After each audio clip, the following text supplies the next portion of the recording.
سورہ فاتحہ کی اتنی فضیلت ہے نا کہ بندہ حیران ہو جاتا. جو کچھ تورات میں تھا، انجیل میں تھا، زبور میں تھا، وہ قرآن پاک میں آ گیا، اور جو کچھ پورے قرآن پاک میں تھا نا وہ سورہ فاتحہ میں آ گیا. اس سورت کو نا قرآن کا خلاصہ کہا جاتا ہے. اللہ اکبر، بہت فضیلت والی سورت. آپ صلی اللہ علیہ وسلم نے فرمایا نا کہ اس جیسی سورت نہ تورات میں ہے، نہ زبور میں ہے، نہ انجیل میں ہے، اور نہ ہی بقیہ قرآن پاک. جو کچھ تورات میں تھا، انجیل میں تھا، زبور میں تھا، وہ قرآن پاک میں آ گیا، اور جو قرآن پاک میں تھا وہ سب کچھ سورہ فاتحہ میں آ گیا. اس کو قرآن کا خلاصہ کہا جاتا ہے.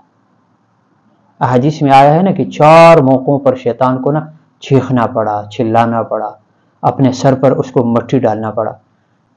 سب سے پہلی بار جب اس پر لعنت کی گئی، دوسری بار جب اس کو زمین میں بھیجا گیا، اور تیسری بار جب حضور صلی اللہ علیہ وسلم کو نبوت ملی، اور چوتھی بار جب سورہ فاتحہ نازل ہوئی.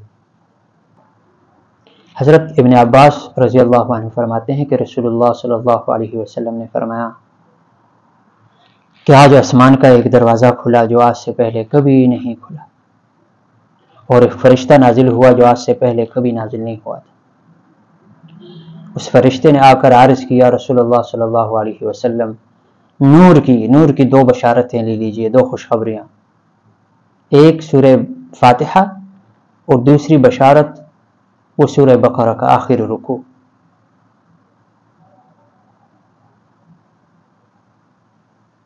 اس کو نور اس لیے کہا گیا نا کہ قیامت کے دن اپنے پڑھنے والوں کے آگے آگے جائیں.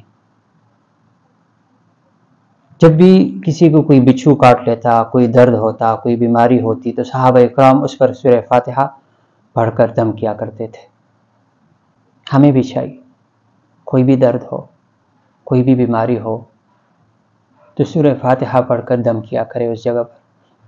اللہ شفا دے گا، اس کے اندر شفا ہے.